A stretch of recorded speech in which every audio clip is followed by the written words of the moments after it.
Okay. So I want to just spend a couple of minutes today updating everybody on where we are and where we're going from here. So today, this week, we're going to be working on the methodology section. And the methodology section is, so we've told our audience, kind of the problem, why this is a problem, what we want to study, why that's important, right? That's our introduction. And then what do we do in the next section? Literature review. What do we do there? Went through all of our sources. Okay, we go and establish a review of the literature to kind of convince our audience, number one, that we know what we're talking about. What's the second purpose of a literature review?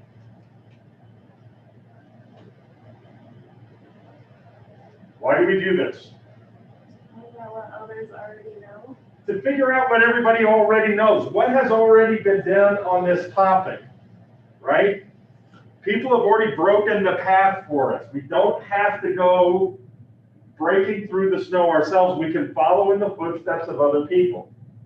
Okay, I'm going to pick on Tristan for a second. You, for example, talked about how in one of the studies, the study used a questionnaire.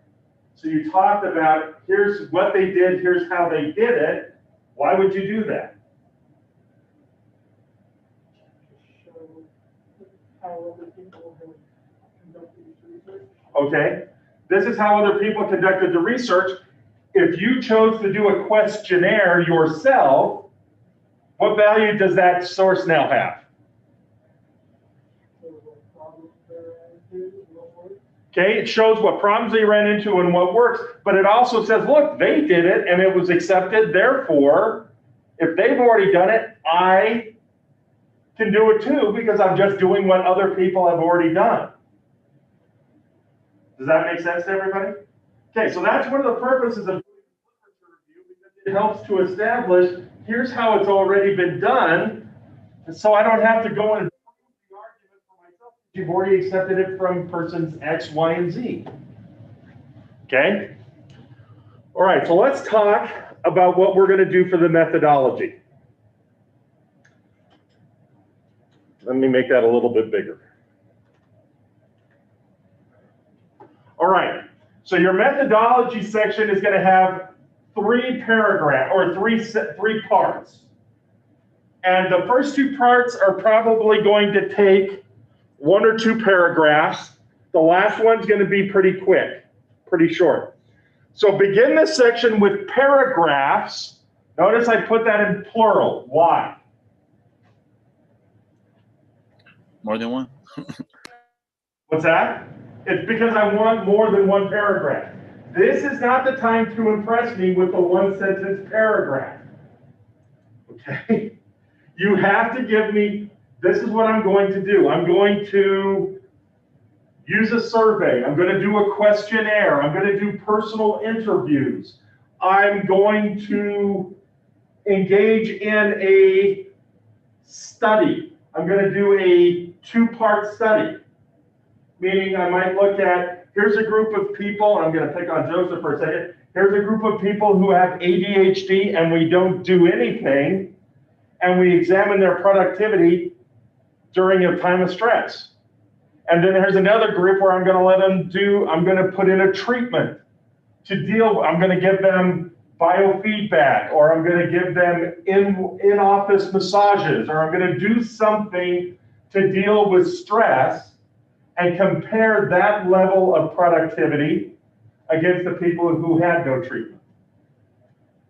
Do holistic treatments help deal with stress among ADHD people who are in the office in a high-stress environment? Okay? I don't know. That's up to you and what you want to do. Does that make sense to everybody? But you're going to take a couple of paragraphs. In one paragraph, what do I want you to explain to me?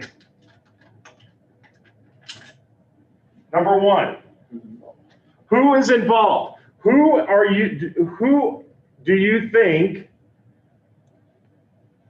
First of all, I want you to describe your population. What do I mean by describe your population? What is the population? Whoever you're going to be putting in your experiment. Kind of. This is anybody and everybody who could participate in the study. So for example, Joseph wants to talk to people who have ADHD in high stress work environments. That's anybody who has ADHD and works in a stressful environment. That's my population. Am I going to be able to talk to every person that fits into that population? No. So I'm going to have to talk to a sample group. I talk to the sample group. How am I going to create a sample? Does that make sense? That's what this first paragraph is talking about. The entire group of people that would fit my description is my population. But since I can't talk to all of them, I'm going to talk to a smaller group of sample. How am I planning on getting that sample? How would I get that sample? Guess what's really, really nice about this project for you? You don't have to do it. You don't have to live up to any of the things you say you're going to do. Okay? You're just proposing something, right? Money is not an issue. Reality is not an issue. The laws of physics are not an issue in this project. Okay? I can plan on going and holding a series of 4 personal in-person interviews, all of which to be held in Hawaii, right? As an inducement for participation. Does it matter? No, not for this assignment. Okay? But I want a paragraph that explains who is the population and who is the sample. How does this work? Who's going to be involved in the study on the other side? That's number 1. Does that make sense to everybody? Okay. Number 2, what is the specific instrumentation or process that you're going to do to conduct the research? I'm going to use a questionnaire. Okay. How many questions are you going to ask? I'm going to use a survey. Okay. How many questions? Is it going to be paper? Is it going to be telephone? Is it going to be email? How would you actually do it? Okay? That's a separate paragraph. How do you plan on analyzing the data? Okay? Again, explain to me, okay, so I'm going to get all these questionnaires, right? Okay, what do you do with the answers? How do you analyze that? How do you study that? What do you do with them? Does this make sense to everybody? So about how long is section number 1 going to be? 3 paragraphs? Probably about 3 paragraphs, because you've got 3 separate things. You will not impress me by trying to put all of these into 1 or 2 paragraphs. I'm trying to be subtle here. I expect 3 paragraphs for this first part. Okay? Is everybody cool with that? Does anybody have any concerns or questions? Tristan? So on the template itself, it like shows the research method as a title, and then the subtitles. Are you supposed to put under the research method? You're supposed to. You could put in you could put in a subtitle, population and sample, period, and then start writing. Instrumentation, period, start writing. And analyze data analysis, period, start writing. Well, it has those 3, but then there's like 1 above it. Okay, let me pull it up and take a look. So it was like, Nope, you're good.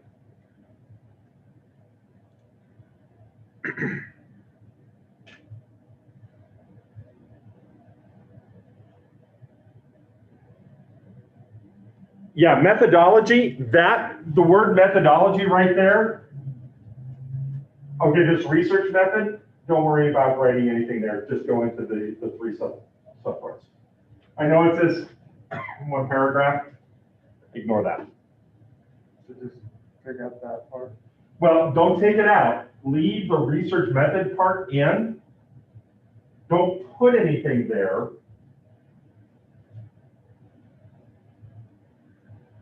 okay? Just put in the 3 paragraphs right here. Leave the top, wow, I think it's sensitive as heck. Okay? Leave the titles in, but just get rid of the research method 1 paragraph, just leave research method, leave it as it's formatted, just put in sample population and go. Does that make sense? Yes. Okay? Any other questions? Thank you for pointing that out. Okay, the next section is what? Research feasibility. Research feasibility. Anybody have a guess as to what research feasibility is about? Anybody know what the word feasibility means? The ability About to. how possible it is to enact. Yeah, this is basically saying, is this possible?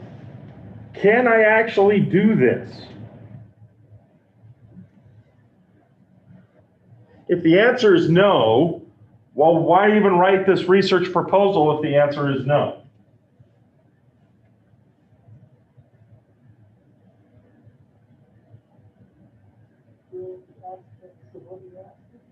Okay, the idea of this research feasibility thing is it might, most of the time when you write a project prospectus, like what we're doing, a research proposal, guess what I'm writing that for?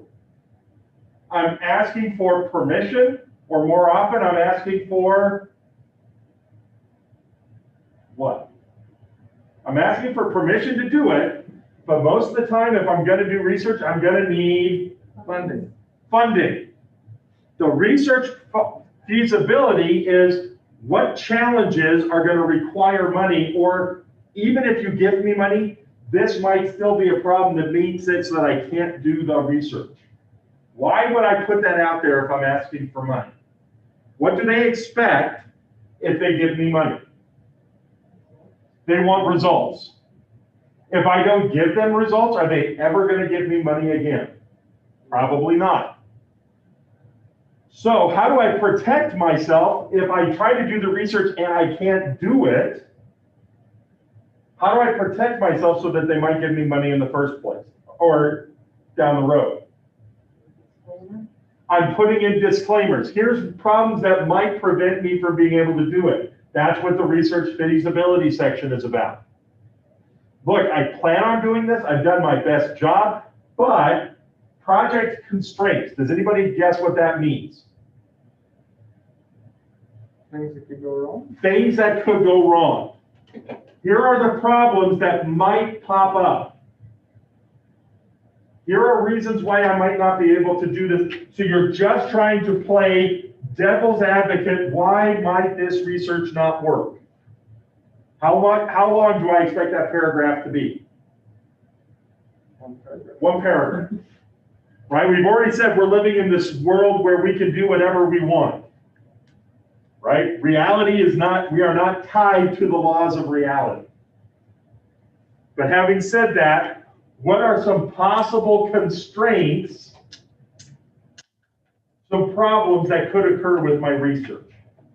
I'm going to pick on Arturo for a minute. Arturo wants to talk about the challenges that can come between employers and employees and the right to express oneself. Specifically, we were talking about Colin Kaepernick and whether or not the NFL had the right to impose restrictions on him for expressing political views. One of the project constraints might be, I would want to talk with Colin Kaepernick. A project constraint is, he doesn't want to talk to me. Right? Does that make sense? That's what we're talking about here. What are things that could happen that would destroy or prevent you from doing the actual research? Just a paragraph. What's that alternative options then be? What do you think that is? Plan B. This is our plan B. If any of these things happen, here's what I would do if that happens. If I can't talk with Colin Kaepernick, I might speak with other people. Right? Does this make sense to everybody? Okay, again, do I have to be absolutely specific on this? Does this have to be realistic for this assignment? No. No. Just show me, do you understand what this is talking about and why we put this in a proposal?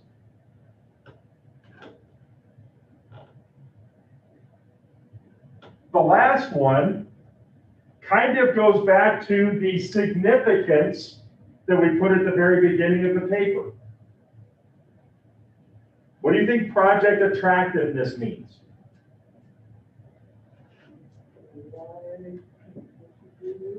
Why would you want to get in on this? Why? What benefit would it be?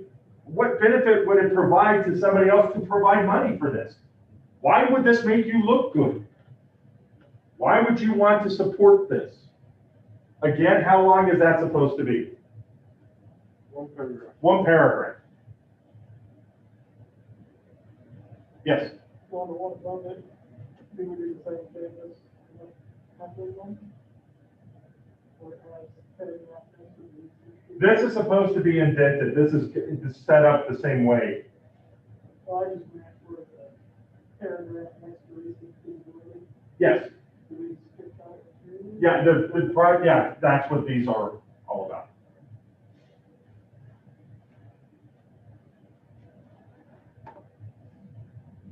And the last thing would be, what is your conclusion? Because we're going to include that because next week, what happens next week? You're turning in the final project, so I want to make sure that I've seen everything up to this point. So what do you put in your conclusion? Summary. A summary. Here's what my research problem is. Here's what my research question is. Here's what I plan on doing. Here's why. Okay? Is everybody with me so far? Does anybody have any questions on the sections that we're working on this week?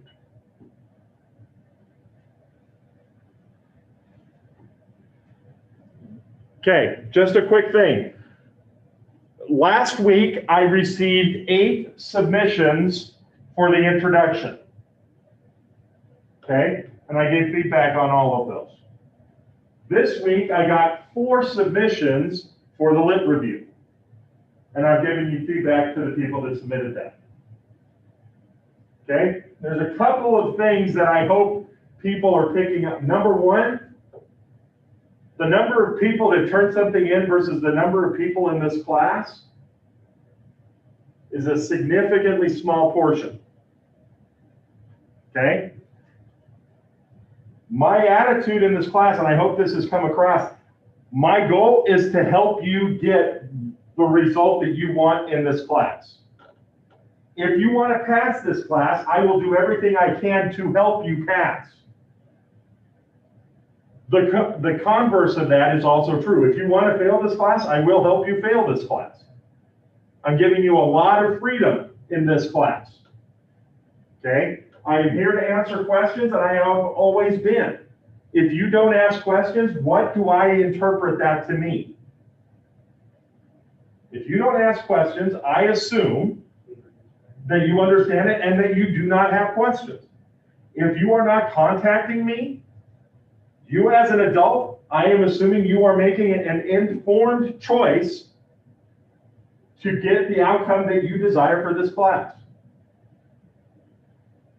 That does not mean you cannot save your grade at this point and that you can't turn stuff in.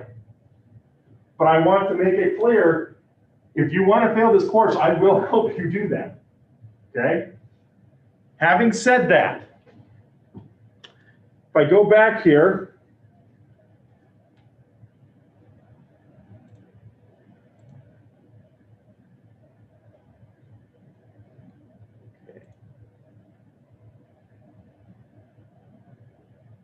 so our first assignment, the introduction, was due November 8th. If you have written an introduction, you can still turn that into the introduction section and get full credit. I will still give you feedback. So even if the deadline has passed, you can still turn it in. So I'm hoping that there's quite a few of you out there that have done some of this work and just said, well, it's not, if November 8th passed and I just can't turn it in for credit. That is not the case. Okay? I will give you credit whenever you turn this in, as long as you turn it in before November 29th. November 29th. Okay? Does that make sense to everybody? You can still turn it in. You will still get full credit. Same thing with the lit review. I only got 4 of them. I will happily accept other submissions up until the 29th.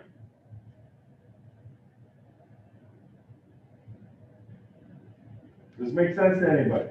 Does anybody have any questions about this? So next week, they'll also, like, if we turn stuff in, even though it's a short week, they'll still go through and. I will give you feedback until the 29th. I gave you until the 29th because you have Thanksgiving break-ish. That gives you at least a couple of days, and especially where Black Friday isn't going to be what Black Friday normally is, that gives you hopefully a couple of days in case you have just been behind with everything else that you're doing. My goal is, if you want to pass, I want to help you pass. Okay? I just want to make it clear, you can still turn in those, and I want you to.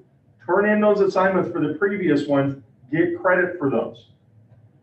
Those are give me layup points. Okay? Does anybody have any questions about that? I still accept your introduction. I will still accept your lit review. I will still accept your methodology, everything up until the 29th. Next week, we will be having class on Monday. I am going to be going over the final exam. The final exam is a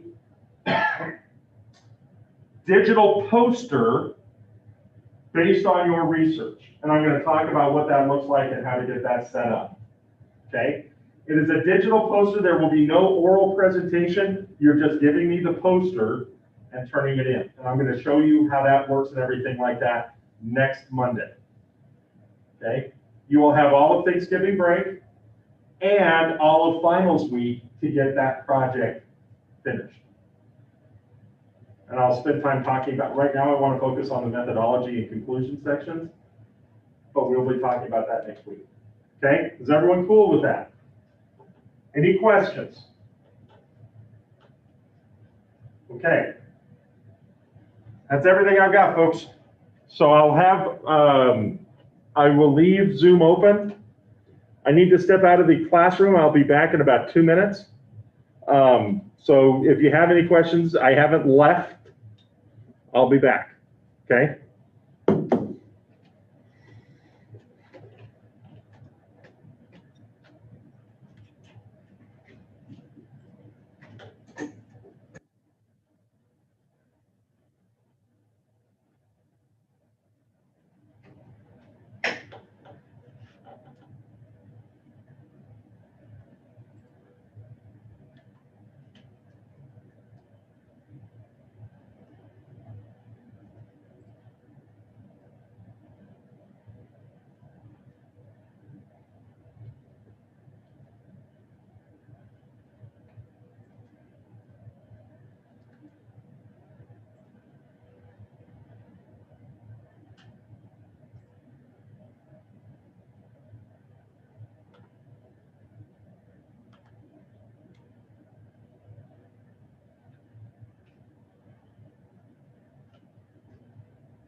guys. We'll